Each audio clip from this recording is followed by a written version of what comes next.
All right, welcome everyone. Thank you so much for joining us today. We're so happy to be here with you. I'm Suzanne, and this is Andrew and Pam. And what we're going to do today is we're going to go over 3 tips to help you deepen your practice.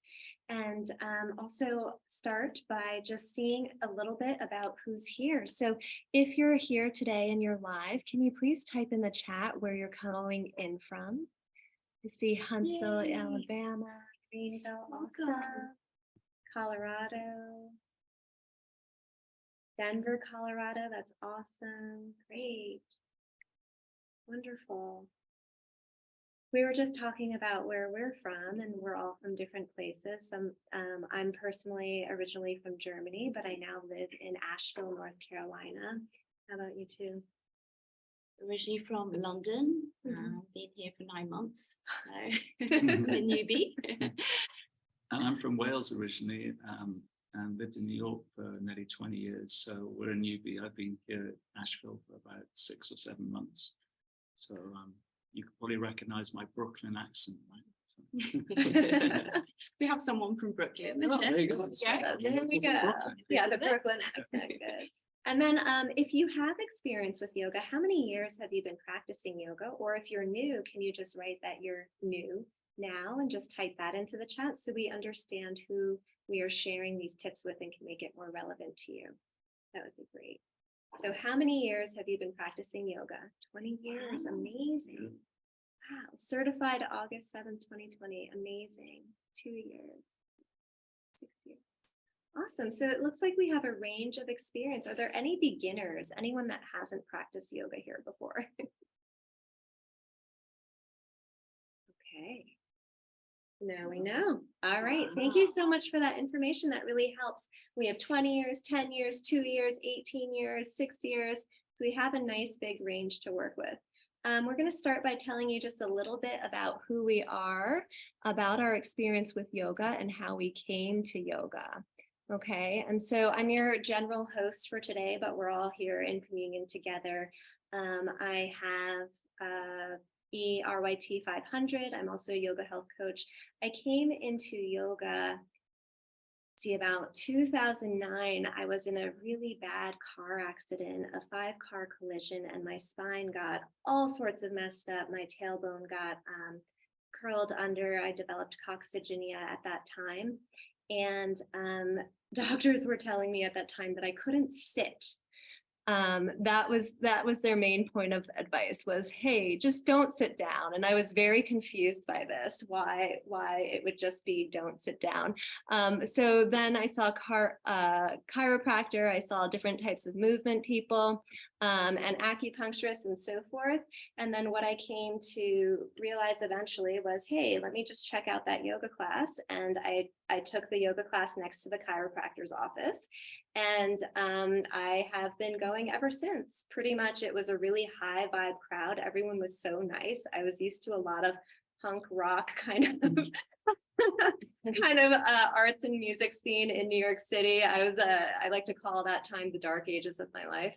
But then I came into a yoga studio and it was like, oh, right. And everyone was super nice and friendly. And so aside from healing my back, I was also able to heal myself internally, emotionally, psychologically.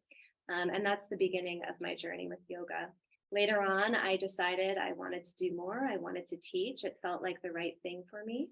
And it catapulted me into other levels of health and healing that were amazing, helping me heal things like PTSD, helping me heal digestive issues, even a deep vein thrombosis. I've used my practice to heal that as well. And so it's just been one trauma after another, and a lot of healing, a lot of challenges and obstacles. And but the YTT has been something that I've used for my entire life, especially for my entire healing journey. And it's healed all aspects of me, from the mental to the physical to the psychological, and the energetic body as well. How about you all? Well, where to begin? I found yoga, or yoga found me rather, in 2007. I felt like up until that until that point, I was looking for happiness outside. Like, you know, I'd gone to one of the best art schools in London. I'd been a dancer, but still I got to these, you know, amazing schools and got to this level, but still I felt so empty. It was like, is this it? Is this what it is, life? And I was so kind of disappointed and kind of had a midlife crisis, but it wasn't a midlife, it was in my 20s.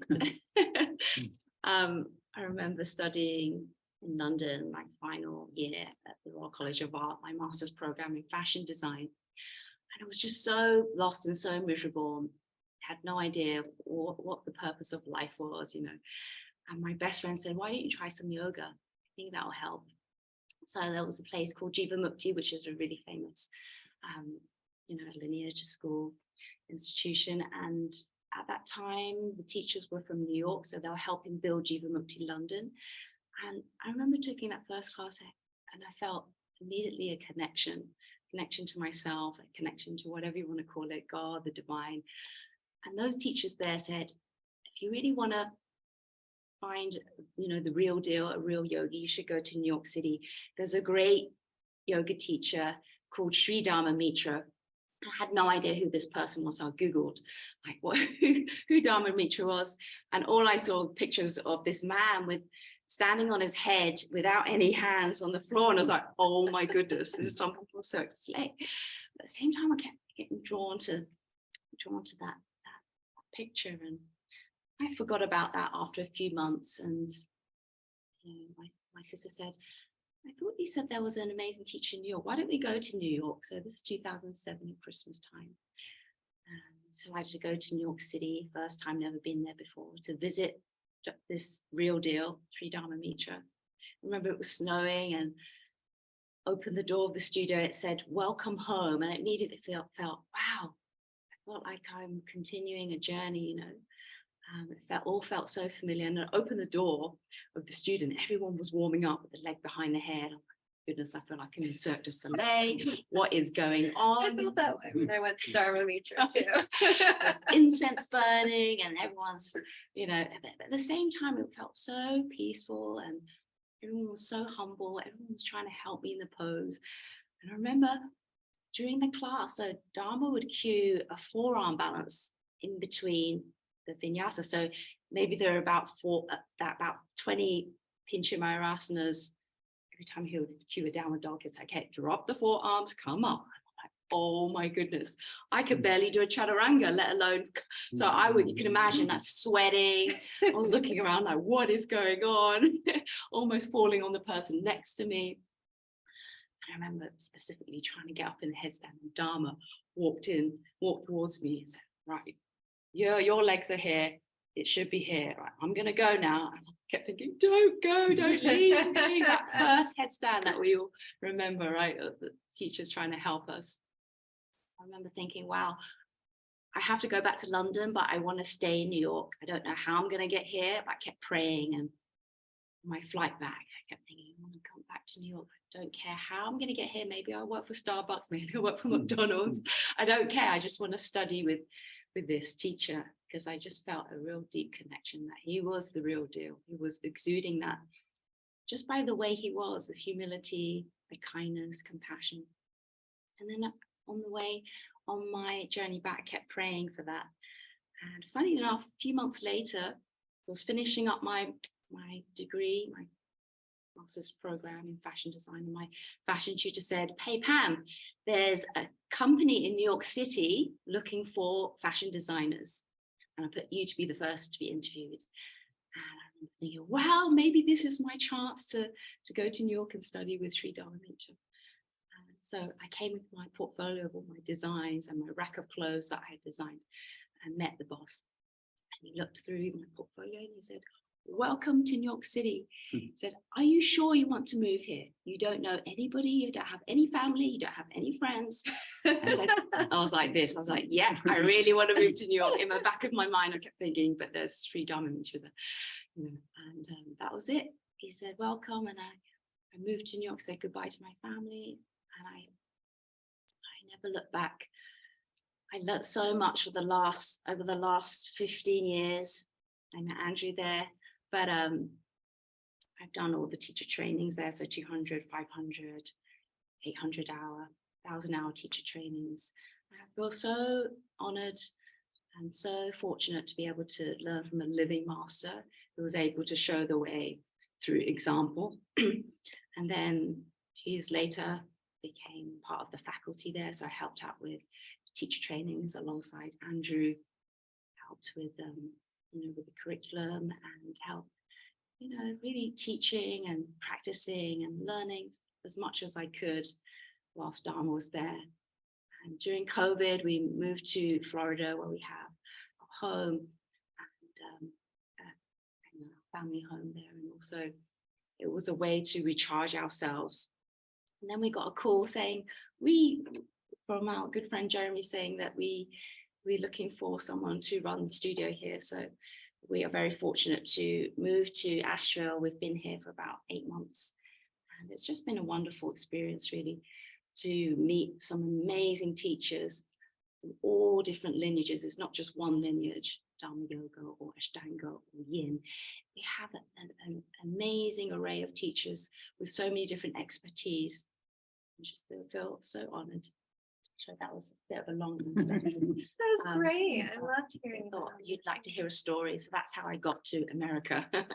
Anyway, I'm very fortunate to be able to share yoga on a daily basis. Yeah, I think one of the things that you brought out was finding a teacher that lives the teachings with high integrity.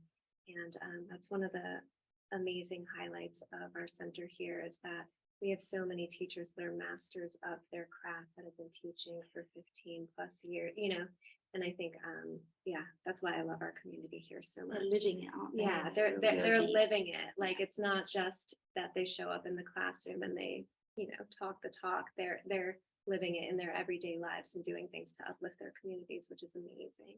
How about you, Andrew?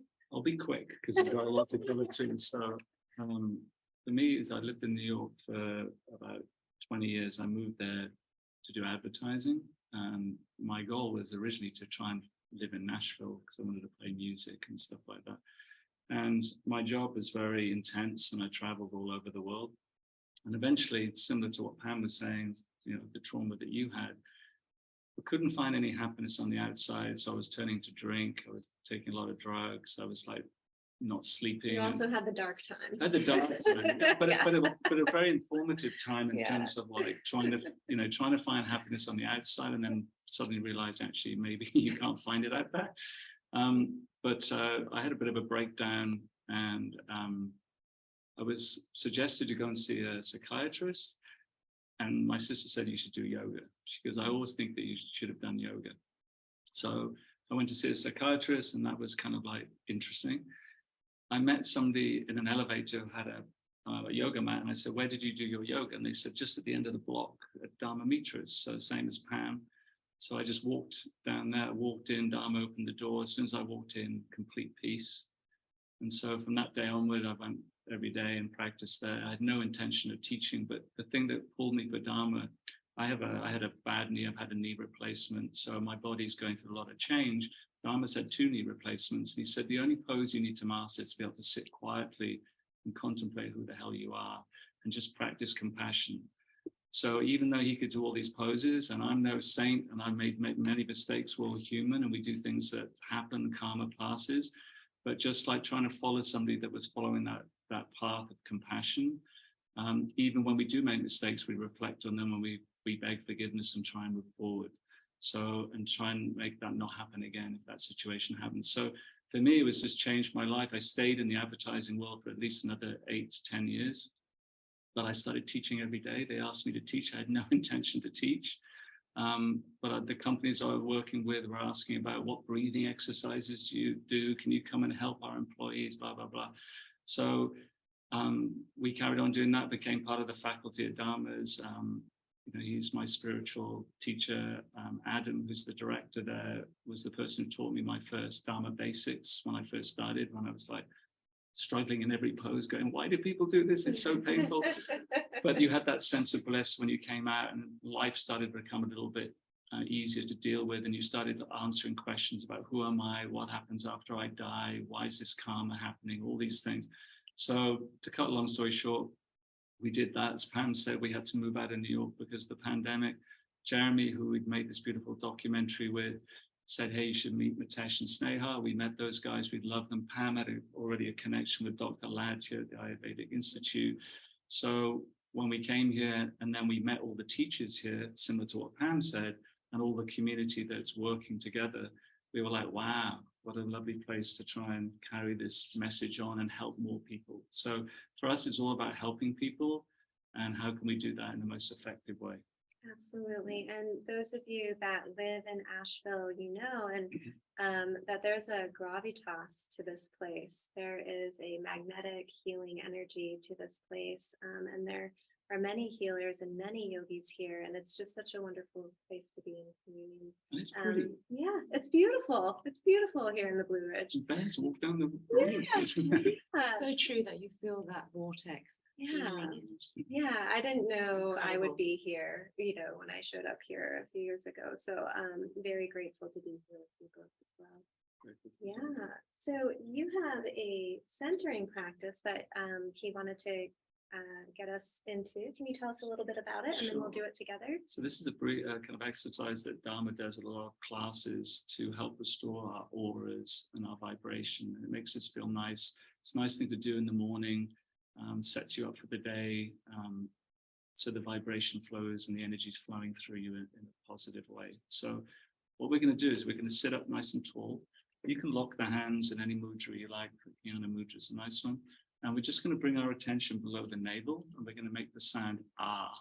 And the sound ah creates a vibration that creates a red color for everything below your navel. So remember, if you go you get a gray color, and we don't want that. So ah, so as long as you can. So let's start there. So exhale completely. Take a deep inhale. Ah.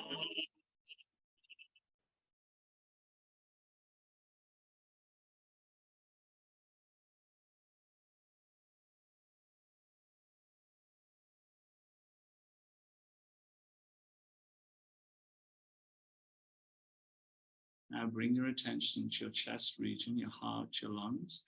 The sound is you, and it produces a green color that become that vibration right there in your chest region. So exhale completely. Take a deep inhale. You.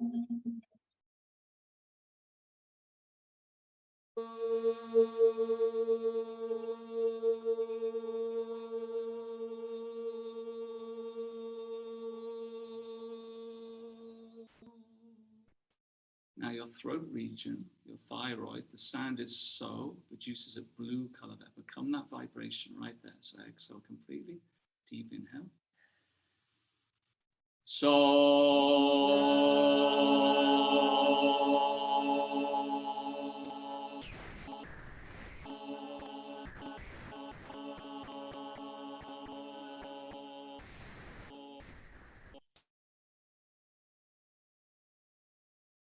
Now bring the awareness to your brain region. The sound is sun, like sun in the sky, your tongue resting on the roof of the mouth, produces indigo. Become that vibration there. Deep inhale. Sun.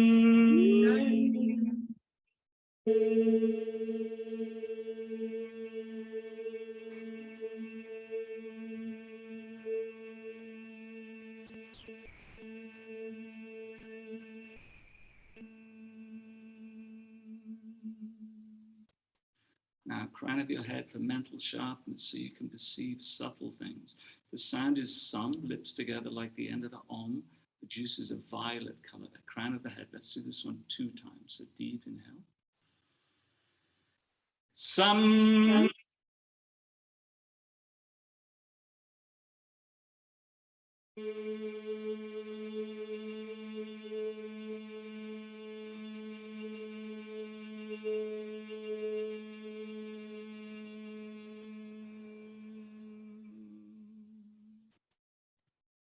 One last time. Deep inhale, all the attention, crown of your head.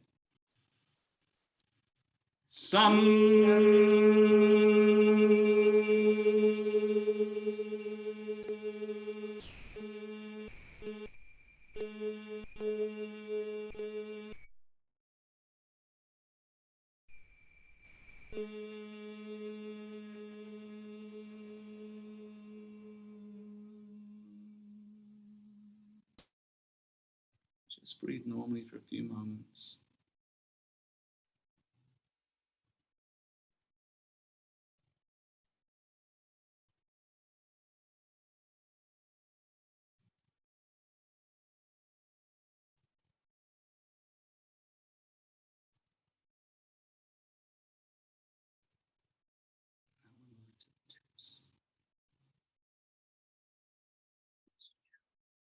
I feel joyful after that. That felt really good. Thank Nice. you. Clear stuff out. If you have any questions about that practice, you can pop them into the chat real quick before we go on to the next thing. Or if you'd like to write about how you felt during that practice or afterwards, those are all relevant for this moment right here, right now. But gosh, I have a question for you. Does the pitch, what does the pitch signify? So it's interesting, the way that Dharma was taught it is that our tendency is to go with the mind, to go into the details. So he goes, it's about bringing your attention to where you feel the vibration. So here it's going to be a little bit lower because you can feel the vibration in this part of the body. But the pitch is a little bit higher here because you can feel the vibration of this part of your body. So it's kind of like your own preference to adjust till you feel the vibration or imagine it happening in that part of the body. So the sum at the top. And part of the thing that's beautiful about this practice is that it has all the vibrations of the Om and all the colors of the Om. So when you do the Om at the end, it has everything in it. But this is just breaking it down to help move the energy around the body. Beautiful. I love it. I love the one at the top. Some. That, You really feel that vibration of the brain, right? Absolutely. And I think that's where it's like this clouds kind of parted a bit. Oh, yeah. Nice. All right. So I don't see any questions for now. So we'll just go into our presentation and get onto those tips for your yoga practice. Give me a moment to just share my screen here. Okay. And here we go. So as far as generating, developing a great consistent practice for yourself, the first tip is essentially to focus on the breath and incorporate pranayama techniques. I'd like to know about your experience with the breath. Maybe, I think for me personally, the breath has evolved with me through my journey. So at the beginning, there were certain practices that I focused on. Later on, there are other practices. Maybe you can speak a little bit to first the foundation and then the development of the breath in your practice. Well, first of all, just to be aware of your breath. You know, for me personally, before yoga, I wasn't even aware of how I was breathing. You know, when I was breathing fast or slow, or when I got excited or angry or emotions, and then breathe fast, right? So in yoga, we always say the breath and the mind go hand in hand. In the Yoga Sutras of Patanjali, the first sutra says, yoga's chitta vritti nirodha, right? So yoga is the settling of the mind into silence, or yoga is the quietening of those chitta vrittis, those whirlings, those fluctuations of the mind. And the yogis knew thousands of years ago that it's very difficult to control your mind, but you can control your breath. But by controlling your breath, you can control your mind. So the goal here is to see if you can, first of all, be aware of your breath. How are you breathing right now as you're listening to this? How are you breathing when you're talking? How are you breathing when you're cooking? You know, When you're doing a webinar. Yeah, how is your breath? Is it fast? Is it slow? What's the quality? What's the length? So the first thing is the awareness. And then yoga is amazing because it gives you just such a vast array of techniques to help calm the mind. So there are many pranayamas, like we have when we do the trainings, you're given the sheets, we call them placemats. There are many, many different pranayamas that you'll be learning. Yeah, zoom in. There we go. With your mouse. You can see all these beautiful pranayamas. These all different kinds. There are all different kinds and all for different conditions. A lot of the pranayamas are to help quieten the mind, to calm the nervous system, to help balance the right and the left side of the body channels, the energies, the male and the left side. And I don't know whether any of you have seen, it's an amazing YouTube of Iyengar, it's the master of pranayama, right? And someone asked him, he gave him a microphone, hey, Mr. Iyengar, can you breathe? Can you just do one inhale? And that one inhale was about 2.5 minutes long, just one inhale. Can you imagine how slow and calm the mind is if the breath is so slow? The breath and the thoughts go hand in hand. Just, you can even witness, or next time you get upset, the next time you get excited or angry, see if you can see how the breath is. Normally the breath is very fast.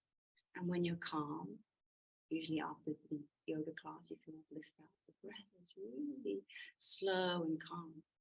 So by controlling the breath, you can control the mind, you can slow the thoughts.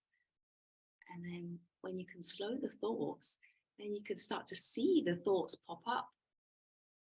If it's a negative thought, if it's a thought that is not helpful, because it's so slow and you can almost see that thought bubbling up to the surface of the mind, you can then switch it. If it's an unhelpful thought, then you can switch it to a positive thought that's helpful to you, to your life, to everyone else.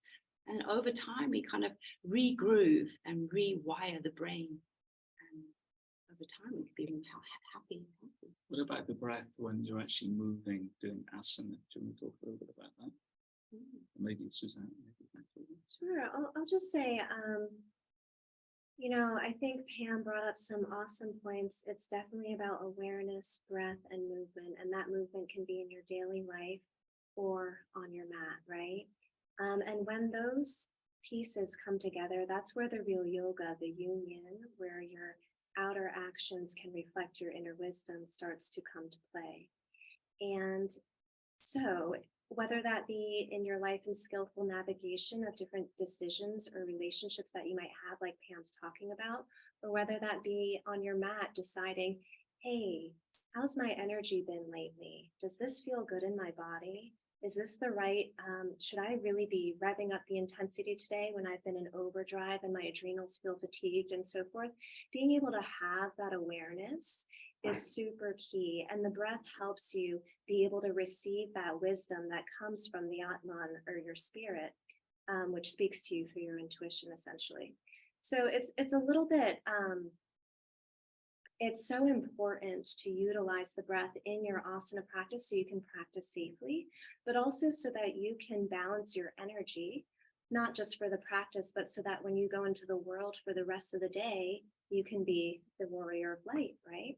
And share your light and what you have to offer to those around you.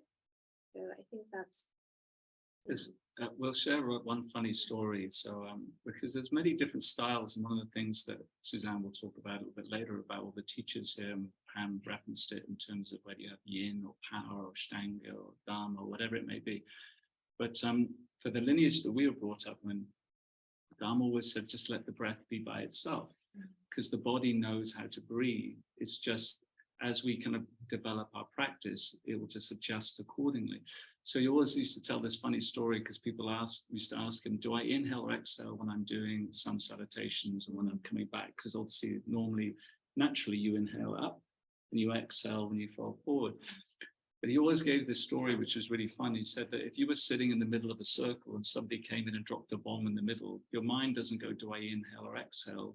You jump, because it knows exactly what to do. So I love that story, because he goes, don't worry about it, it will naturally come. But it's a great, the breath can be an amazing thing for meditation, concentration. It can be things for conditions. If you need to digest food, maybe you create a bit more fire using the right side of the nostril. If you need to purify and remove things you don't want, you can inhale for both and exhale through the left side only and remove things you don't want. So there are so many breathings, or to stimulate the first chakra to get oxygen in the body, doing Bastrika or Kapalabhati. So it's such an amazing thing. It's incredible, because it's almost like we're giving you this toolbox, and you can, by being aware of how you feel that day, what condition you have, then you can say, okay, today I need a bit more of Kapalabhati because I'm feeling a bit sluggish.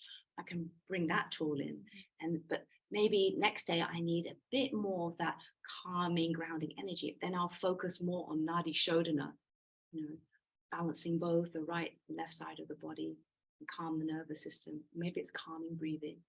And so there's so many different tools, aren't there? There's so many. And through my healing journey, it was really like that each day. I was dealing with a pretty, at one point, big circulation issue. So I had to do more Kapalabhati, more things that were going to invigorate and get my blood circulating and moving. Or I also have clients that perhaps maybe have heart challenges.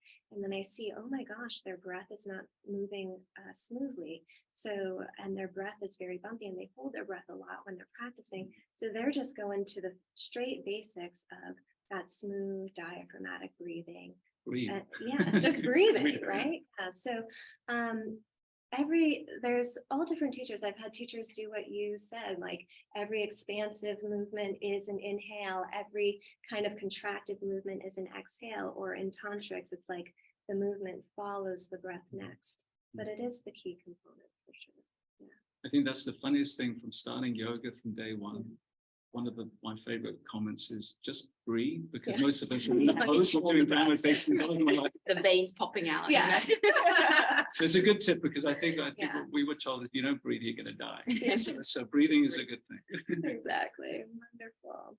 Pam, I know that you had a small practice you wanted to share with us. Would you like to bring that up? Let's do purifying pranayama. So with this pranayama, you want to imagine you're bringing in the best on the inhale, and then as you exhale left, imagine anything that you don't need in your life, anything that's not serving you, you just let that go. So I'm going to show you first. So the left hand is locked in Jnana Mudra, thumb and index finger together. That rests on the left thigh. And then the right hand is in Vishnu Mudra, these two fingers into the palm. And you're only using the thumb for the right nostril and the ring finger for the left. So the pranayama will be, the count will be 4, 12, 8. I'll show you first. And inhale for 4, hold for 12,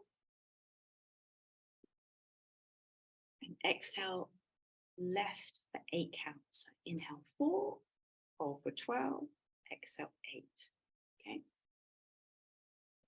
So here we go. Spine nice and straight. Left hand is locked in Jnana Mudra. Get the right hand ready, Vishnu Mudra.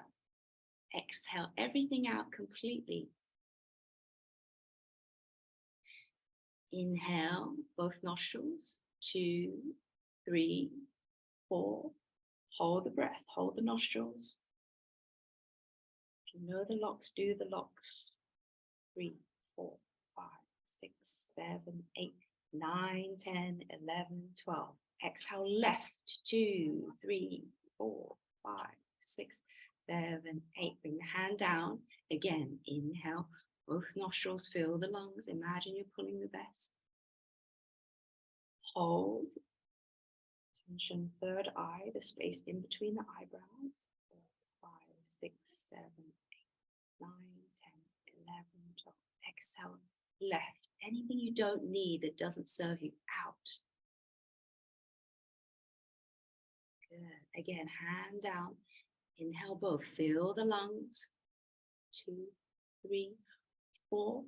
Block the nostrils. Hold the breath. Tension, third eye.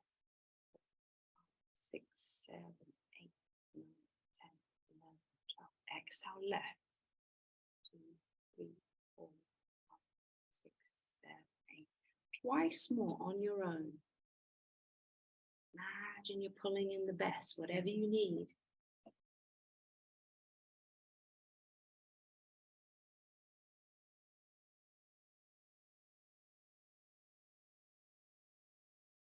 So, anything you don't need that doesn't serve you out. Last one.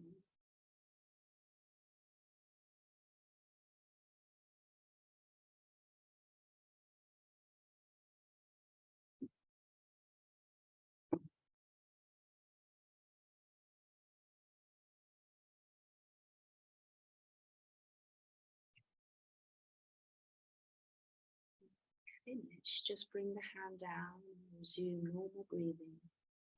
No need to force the breath in any way, just natural breathing.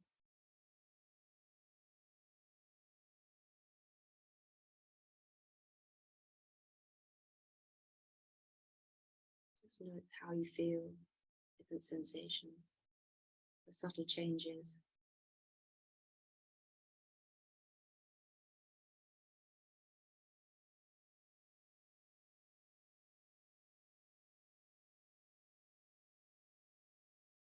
And gently open your eyes. That was called purifying pranayama. So it helps purify all the psychic channels, helps remove anything that you don't.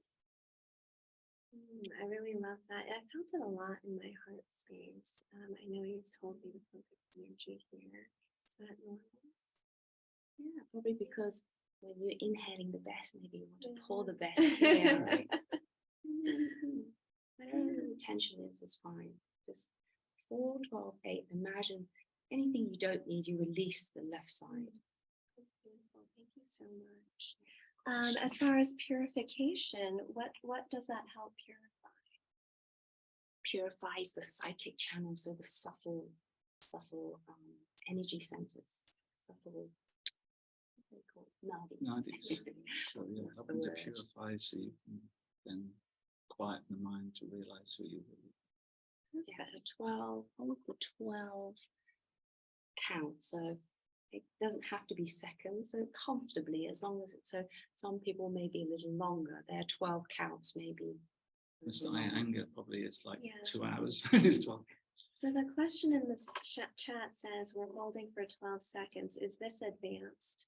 Could the time be less? Yeah, your 12, your breath. So as Pam was saying, Comfortable. your 12 could be 1, 2, 2, 3, 4, 5, 6, 7, 8, 9, 10, 12. Somebody else could be 1, 2, 3. So you should do it so it's natural. You should never feel any strain. Wonderful. Wonderful. Thank you. All right, let's move on to our next tip. That was awesome. I love that practice. Let's talk a little bit about intention setting and mindfulness. Tell me a little bit about this for you and your practices. Maybe both, because I know some people here are more advanced or have many years, but there's also some beginners that have also joined us. So can you tell us maybe as a beginner, from a beginner's mind, and then maybe we'll talk about the latter as well. Yeah. Again, it comes back to awareness for me, mindfulness. Often, most of us are just juggling so many different things at the same time, like 5 different things. Say I'm eating, I'm looking at the phone, and then you're checking my email, and then you're not really enjoying the food, nor are you really 100% focusing on your email. So, we can practice this all day long. It doesn't have to be just on the meditation cushion. It could be throughout the whole day. And in fact, if you can practice through the whole day, usually when you come back to the meditation cushion, you'll find it easier because you've been practicing all day long. Most of us are practicing the opposite. We're practicing kind of a scattered mind, because we're trying to juggle so many different things at the same time. So I would really invite you to see if you can just do one thing with your full attention, whether it's listening to someone, or whether it's making the bed in the morning, or whether it's making your food, or whether it's just eating. See if you can put your food down and just look at it and smell it and enjoy all the flavors, and see, how you can be fully present instead of looking at your phone and then be having a heated conversation with your spouse, So I love that. I noticed that, like, sometimes when I'm brushing my teeth, I'm like an aggressive toothbrusher, like I'm brushing. So if I could just be in that moment and use that as a mindfulness practice, or, any of the other examples you gave, that's perfect. It's one of the exercises for actually in all the trainings that we have. We have a wonderful exercise where we, fold the blankets mindfully. It sounds really silly, and it sounds like that's just such a simple task, but it's so wonderful. It's like, wow, I didn't even realize. I wasn't even aware how I was folding. Can you fold it mindfully? Can you walk mindfully? It really helps in terms of being present And as we do that, as the mind quietens and you can keep it focused on one thing, you're not worrying about what may not have happened yet, and you're not worrying about what's happened in the past, but you're fully present. And then as Pam was saying, it's amazing, like eating, for example, without watching TV or without having a discussion with somebody. And I always remember my mum used to tell us you had to chew like 40 times, whatever, but before you swallowed. But most of us, it goes straight down, right? Because we're rushing and we want to get more or whatever it is. That's just the way the mind is. But it's incredible how you can actually then become that object. And it becomes a form of meditation in itself, because you can start to notice the nuances and the subtle nuances of what you're eating or what you're hearing. A really fun tip, if you've ever done this, it's kind of really cool. Don't listen to any music for like 2 or 3 weeks, and then listen to a piece of music with all your attention. And you will hear things that you've never heard before, because you're fully present on that piece of music, because it's fresh and it's not something you're just on autopilot. Yeah, I have a guru that teaches, and I'm sure this is similar across the lineages, is that attention is love. Yeah, and so the more that we can bring this attention into our practice, the more that we can bring that love into everyday life. And I've noticed that you're speaking about music here. I tend to do my yoga asana without music, so that I can not have my mind or my emotions or my energy be dictated by what I'm listening to, but really make it an inward journey and a mindfulness and kind of like a meditative experience, so that the faculty of awareness can really be built there. I've just noticed that my ability to hold compassion for other people and love for other people has grown with the practices that you're talking about, making these things daily habits, these intentions. All right, let's go on to the next tip now. Whoops. All right, thank you. All right, so let's talk a little bit about consistency and building a consistent practice. Well, I think from everything that we've all talked about in the last few minutes or so, part of the training for us, I think we're all talking about trying to bring this practice into daily life, because we're all householders. We're not, renunciates living in a cave, we're actually living in the world. So as you said, bringing that love to everyone around us, that's part of the teaching. But the consistency part is amazing. For me, it would start with like, small, little and often is the way that most of us can succeed. Often we kind of go, I'm going to do 3 hours yoga a week now, and suddenly you're down to, I can't do that, it's too much, and I can't find the time, and so forth. But 5 minutes or 3 minutes, and you start doing that every day, you start to notice the subtle changes, and then the mind actually gets attached to a positive thing, because it wants to repeat and wants to do a little bit more. So it's a really amazing thing in terms of consistency. I think we all know, like, building habits, but positive habits that serve us and will serve others. So trying to incorporate some of these things into our everyday lives.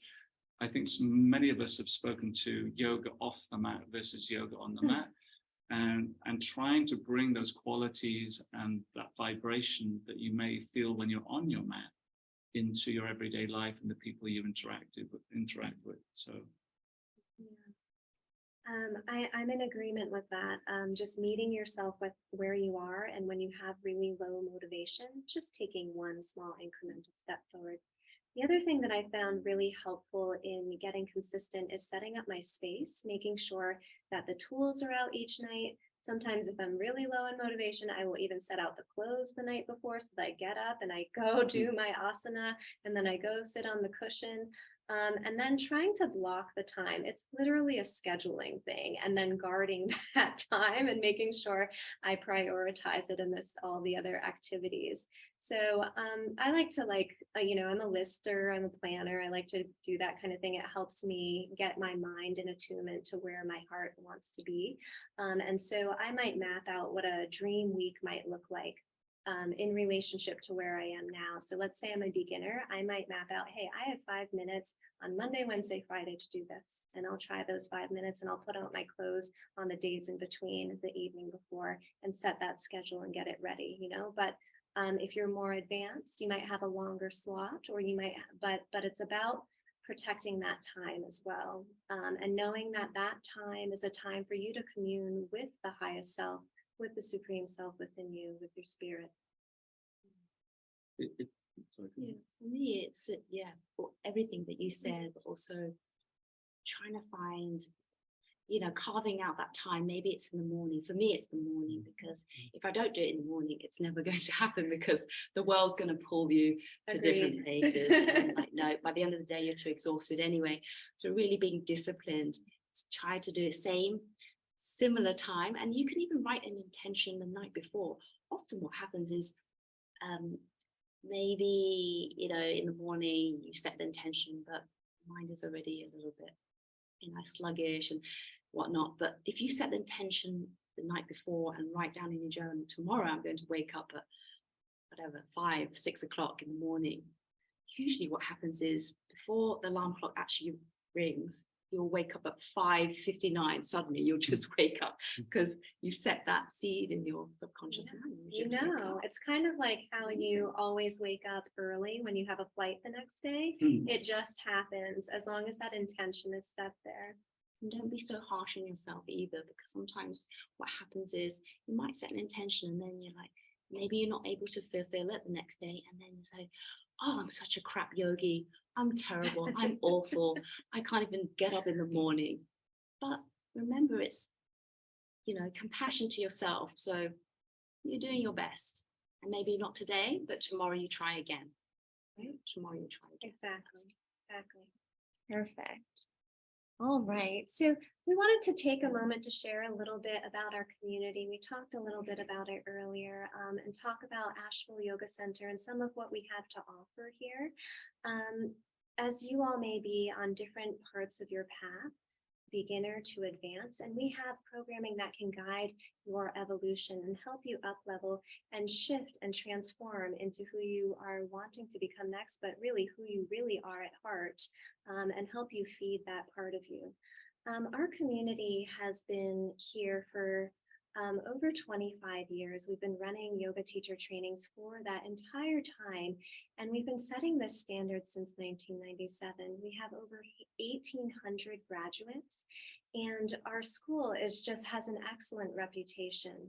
The wonderful thing about this school is, like we said earlier, is that we have masters from all different lineages here with us working together. We have Pam and Andrew from Dharma Mitra School. I come from a lineage of Tantra. Other teachers have Bhakti Yoga background, Hatha background. There's restorative, there's yin, we have so much. Yeah, you want to add on to that? No, I'm just thinking about this. There's such a long list, and they're all masters. And Kayut, there's so many great teachers here. They're masters of their craft. And so when you come to a training with us, a lot of yoga studios tend to have one teacher and it's one style. But all of our teachers have come together to develop many paths to one truth. We've all come into agreement and alignment about what the core foundations are and how to offer that. And so at the same time, you're getting an ultimate truth, but you're also getting a variety of perspectives. And this variety of perspectives serves you as an individual to be able to carve out your own path. And as a teacher, to be creative with developing your own voice and style as a teacher. And so I just wanted to share a little bit about that, and anything else you would add to the general background. Oh yes, our wonderful affiliations. We have great affiliations now that we're in Asheville with Ayurprana and the Ayurprana Listening Room and the Ayurvedic Institute.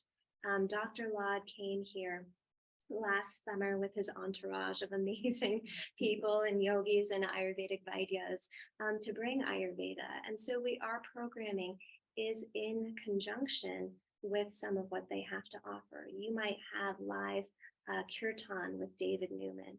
You might have an Ayurvedic cooking class with Nishita Shah, who's one of the senior faculty members at the Institute. You might also get a hub of courses with Dr. Lod as well. So there's so much that we have to offer here that helps us stand out amongst all the other programs there. And then we also have some unique programs that we have rolled out between 50 to 200 and 300. Can you talk a little bit about what comes with these trainings? Sure. So we kind of created the first 50 because we felt that it was important that a lot of people don't have time to do a full teacher training, but they want to go deeper in their practice. and they could be all different walks of life. But it gave people a nice container where they could spend a week or 2 weekends, go deeper into their own personal practice, and really work on the core foundation of the practice in terms of the 8 limbs, but focusing primarily on the yamas and niyamas, so the ethical rules.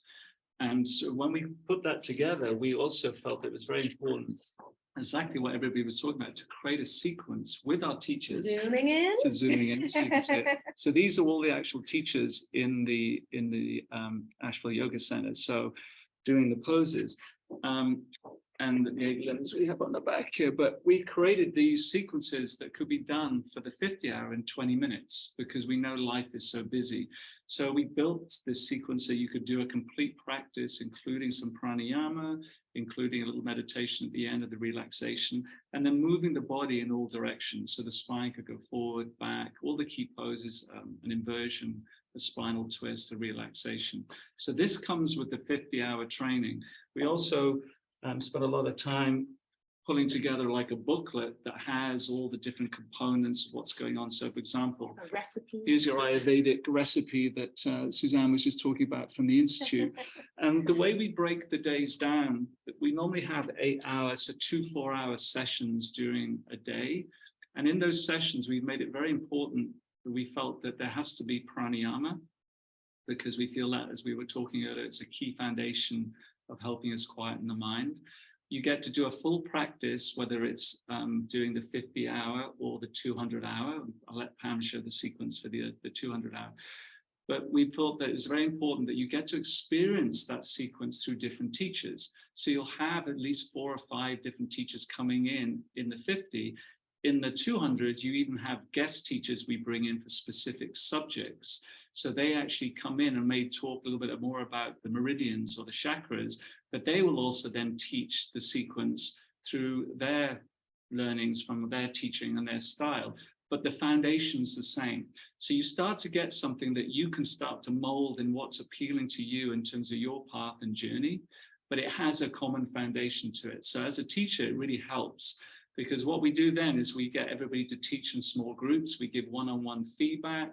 And it's lovely to see people starting to blossom as they start their journey. So we've had a lot of folks who came into the 50, just wanted to go deeper into their own practice, and then immediately said, we want to sign up for the other 150 hours to get our 200-hour certificate, with no intention of teaching when they first came to us. And at the end, we watched them all teach a beautiful class to all the students, and they all did it in such a beautiful way in their own way.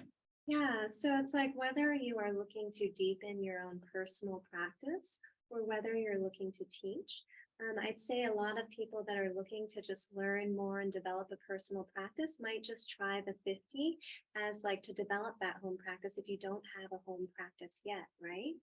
You might take some of the tips today, try it out, and also consider that 50-hour. But those of you that are more advanced, you feel like you want to deepen your knowledge, you have a foundation, you've been taking classes for a little while, you might try that 200 and start to expand your capacity.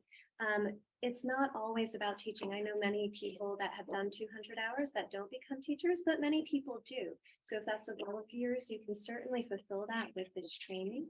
There's amazing sequences that the team has developed and amazing handbooks and all that kind of stuff. Yeah. And I'd say that one of the takeaways that I've noticed from the 50-hour, for example, is that clients tend to notice that they go back into their lives with a greater sense of peace, a greater sense of stress management.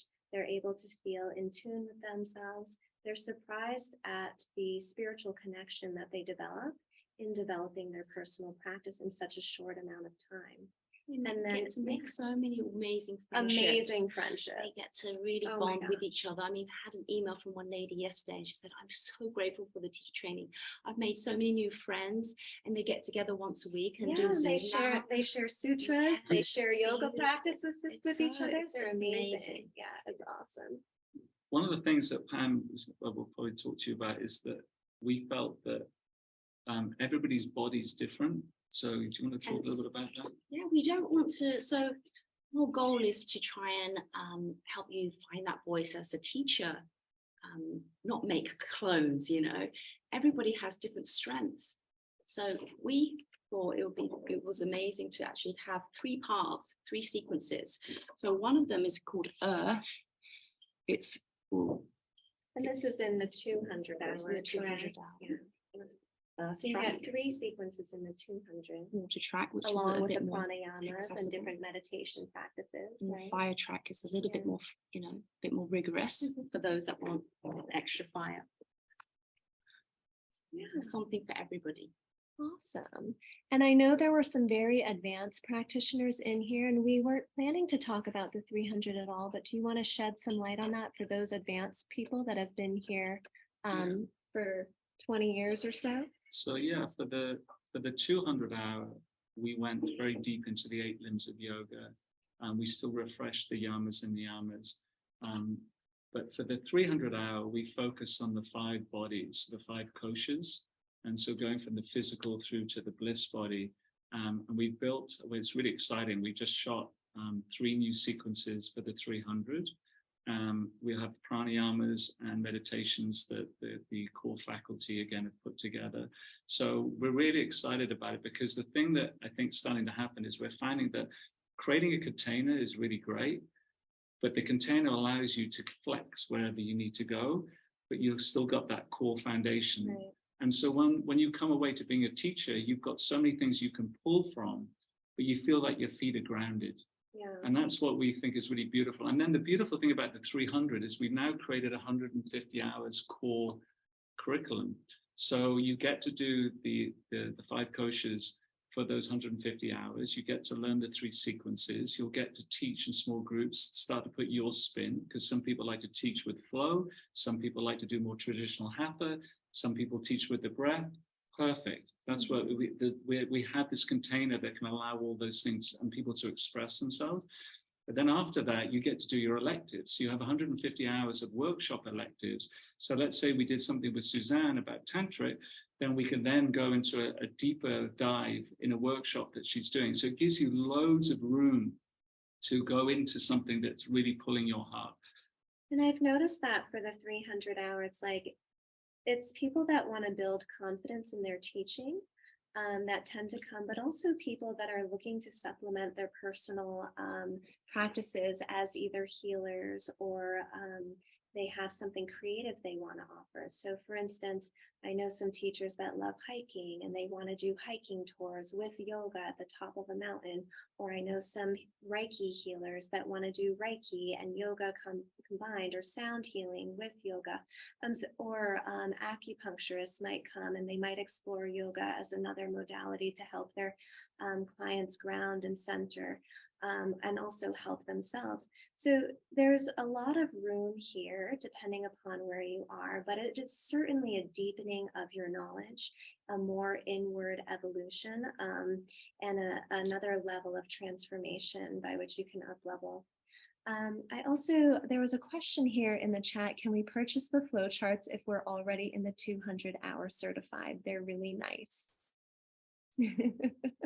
So if you pop your email in there, I see Charlie, we probably have your email.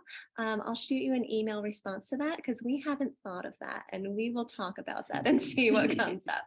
But I wanted to give you a glimpse into what a day in the life of a teacher training looks like right here. At about day 1 of teacher training is really like this. So we're going to be putting these trailer tracks and all of that, and there you go. Bringing yoga into every day. Yes, this is how you bring yoga into everyday life. Don't try this at home. Oh, we do have a couple special offers for you that I wanted to talk to you about. Oh, YouTube is still running somewhere on my monitor. I don't know. Oh, there we go. Okay. All right. So we do have a couple special offers and discounts that are running right now that you can take advantage of. Let me just pull those up for you so that you can see. Oh, my slideshow is gone. Shoot. Where is the slideshow?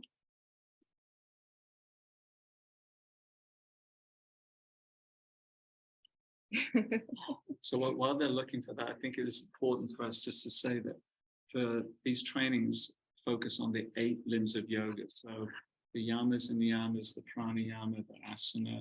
We're doing withdrawal of the senses. We're doing concentration, meditation, and of course the ultimate goal of samadhi. But everything is also structured around the Bhagavad Gita, self-knowledge, the sutras. So you're going to get loads of philosophy and beautiful discussions about how you bring, for example, ahimsa or compassion into your everyday life.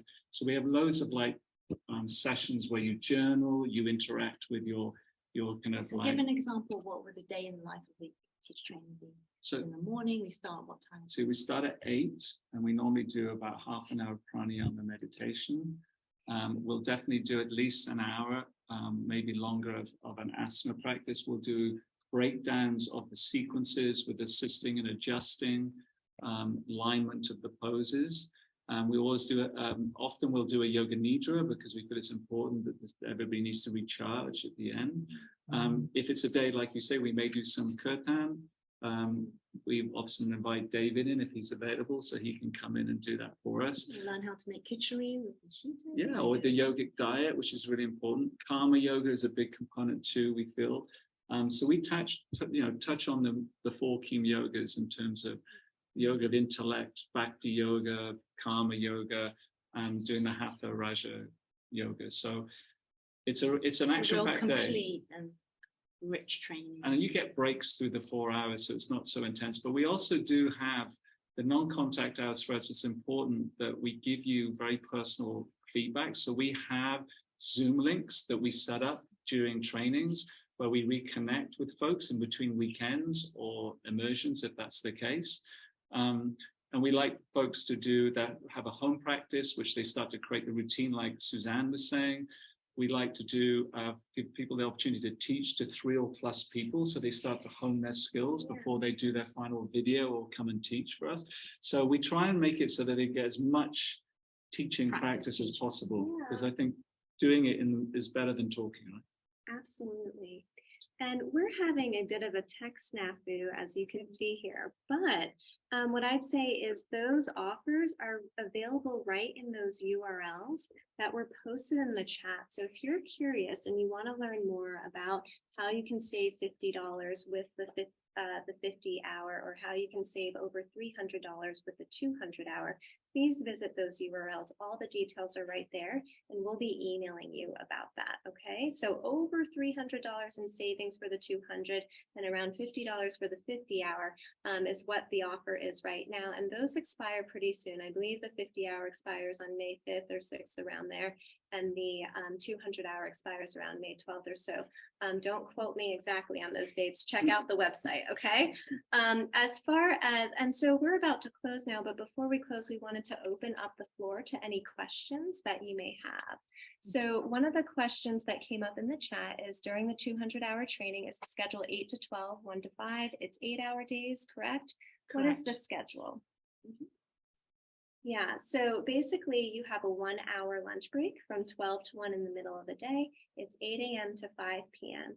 If you're doing a weekend training, that Friday is a little bit different. 5 to 9 on the Friday. Yeah. And so we give breaks, and I mean, everybody gets we try and do, every hour there's like a 5-10 minute break. Or if something a little bit longer, we may give a 15-minute break. We try and read the room based on how everybody's feeling.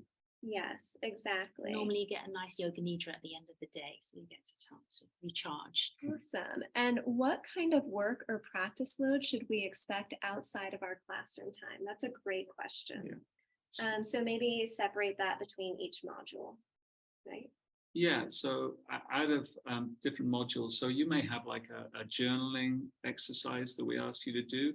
But one of the things that we like for both the trainings is to take 28 days, and they don't have to be consecutive because we know life gets in the way, to do the actual sequence. So whether it's the 20-minute or it's a variation that's been created from the 200. So you start to become established in that practice. So it's not, you're not thinking about it anymore, you've become it. So then when you teach it, it's a lot easier.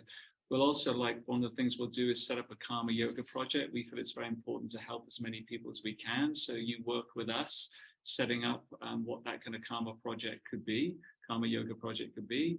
We have things like there's a really fun exercise we do in the 50, which has been one of the most heart-opening things we've seen. You get an exercise where you have to come back and do a visual representation of the 8 limbs of yoga. So we've had people paint pictures that have been framed. We've had people come and create videos. We've had people make like cookies. We had, somebody did it with spice jars. So I miss the cookies. yeah. So yeah. So for the busy working person, let's say if they're in a 50-hour, how many hours can they expect outside of the training to be committing to this? I know some of it is more lifestyle oriented, but let's say it's the yoga practice or the reading or the writing. I think that it's 10 hours basically in total, and that 10 hours could be over 2 years if you wanted the 50-hour credit. So I think it's really about your appetite. We encourage things that you could do, but I think, as Suzanne and Pam said at the beginning, for us, the most important thing, if you're starting your journey, is to make it accessible. So we're not going to say you've got to do 2.5 hours for the next 3 weeks of doing this. We would be more like, let's start slowly, try the breathing exercise, maybe do it for 5 minutes like these guys were saying at the beginning. But technically, if you want the credits, you have to do eventually 10 hours. Okay. And what about the 200-hour? And do they have any tests? I know the 50-hour does not have a test. It's all about you doing your thing. We do. And what about the 200-hour? So the 200-hour has a verbal quiz. And we basically get people to demonstrate a pose from the sequence. So we choose, say, could you demonstrate cobra pose from the water sequence, for example. We have people adjust somebody who's not be able to do a pose fully. So how could they get into a deeper expression based on their body type? And then we ask several kind of general knowledge questions based around all the content. So it could be something around anatomy, could be something around self-knowledge or Bhagavad Gita, it could be something around the pranayamas or the meditations. And we make it fun, so we do it in a circle, so you can always kind of call a friend if you're stuck. And we have a list of a lot of questions. And what we do is once we've done, everybody's done about 4, we'll then keep going so that everybody's learning from each other, because we feel that if you put it into more of an exam context, everybody gets really nervous, life's busy. So this is more for us to gauge what people are retaining, and then how we can help if you're struggling and want to improve. Yeah, how we can improve. And I've witnessed some of the teaching in the 200 and how they go, like for instance, with the pranayama practice, everyone has the opportunity. And it's so helpful to get that feedback from your peers as well as from the teachers there.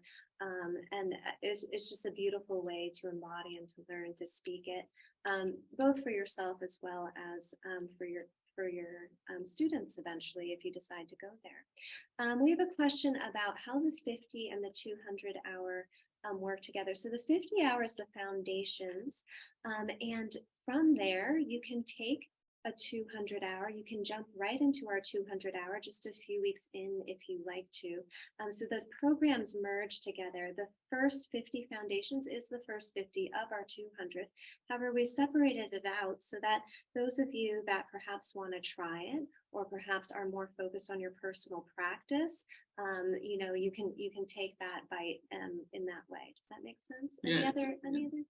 Yeah, and I think the thing, excuse me, we've seen very different people coming to do the 50 versus going straight into the 200. And that's why we were saying earlier on, it's like a lot of people are exploring and want to go deeper in their own practice, but then they get the bug.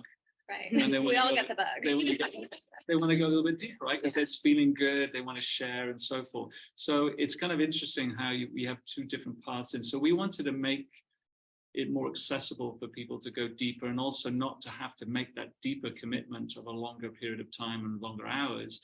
The 50 gives you a chance to, okay, I put my foot in the water. Oh, I'm feeling pretty good about this.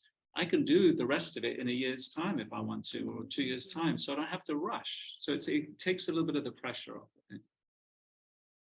All right, so we have our last call for questions now. I see one there that says, okay, is there a required reading list before we come to the 200-hour? Yeah, so there's the Bhagavad Gita, there's the Yoga Sutras, there's an anatomy book that's on the list there. But The Yoga Pradipika. But you're Yeah, not required to consume it before you get here. It won't be tested. We A will lifelong- work through it together. And I can't tell you how many times I've read the Gita. It is like, And actually, the Gita, we try and make it easier. For the Yeah. 200-hour, the focus of the Chapter Gita is two. chapter 2. yeah, So it makes it a little bit more bite-sized because, as you said, it's a journey. yes, absolutely. Okay. And any other questions? Last call, last call. Okay, so I also just wanted to add in there that the training is available in a hybrid format. It is online for those of you that have busy schedules. We do love when you come see us. We want to be here. We want you to be here. We want to hug you. We want you in our It's a community. beautiful camp. And it's a beautiful campus, and you'll get that extra layer of communion with your peers and the teachers as well. However, if for any reason you can't attend in person, you're also welcome to attend online and live. There is a link in the chat by which you can book a call with someone if you have any additional questions, and definitely do take advantage of those sales pieces, the $50 off the 50-hour and the over $300 off the 200-hour. Those will expire soon. We do hope to see you, and please don't hesitate to reach out to us with any questions. You'll be getting emails from us in the next couple days with some of this recording of this video and link and the slideshow from today, so that you can take those tips home with you and use them in your regular practice. One last thing I wanted Yeah. to say, if it's okay, is that I hope that you'll get this sense from what we've just been talking about, but we try and ensure that there's a huge amount of joy in the trainings, and the teachers that we have bring a huge amount of joy.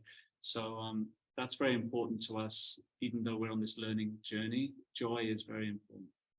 Yeah, and I think that that's a testament to them really being in integrity. So when you're in integrity with the spirit, with the Atman, you start to live in bliss. And so the teachers are embodying bliss, and everyone's super happy. It's like when I was talking about coming to the studio and everyone was light out of the darkness. So come bathe in the light with us is what we're saying. Thank you for the time.